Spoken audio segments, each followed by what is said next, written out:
Group 4ல் வந்து 2024 வந்த question. 2000 ரூபா வந்து பேங்க்கில் வந்து லோன் வாங்குறாரு.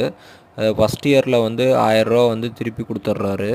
ஸோ மீதி வந்து அவரோட டெபிட் வந்து இது பண்ணுறதுக்கு எவ்வளோ வந்து அவர் திருப்பி கொடுக்கணும் அப்படிங்கிறதா கேள்வி. ஃபஸ்ட்டு வந்து 2000 ரூபா வாங்குறாரு. ஸோ அதுக்கு வந்து ஒரு 6% இன்ட்ரெஸ்ட் 1 இயருக்கு போடுறோம்.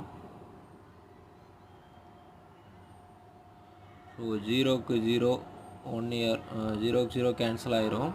ஸோ ஆன்சர் வந்து 120 வரும். இப்போ ஃபஸ்ட் இயரில் வந்து 1000 ரூபா வந்து திருப்பி கொடுத்துட்றாரு பேங்க்குக்கு.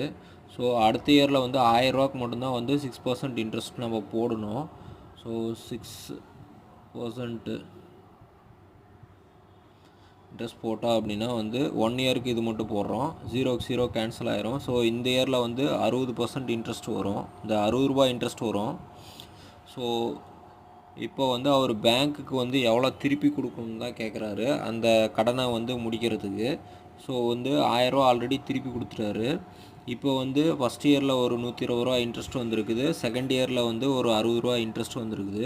ஸோ மொத்தமாக டோட்டல் பண்ணோம் அப்படின்னா வந்து அவர் கொடுக்க வேண்டிய தொகை வந்து திருப்பி வந்துடும்.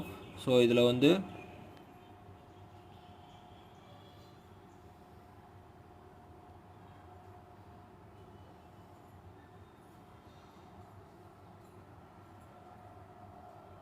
ஸோ 1000 ரூபா ப்ளஸ் 120 ப்ளஸ் ஒரு 60.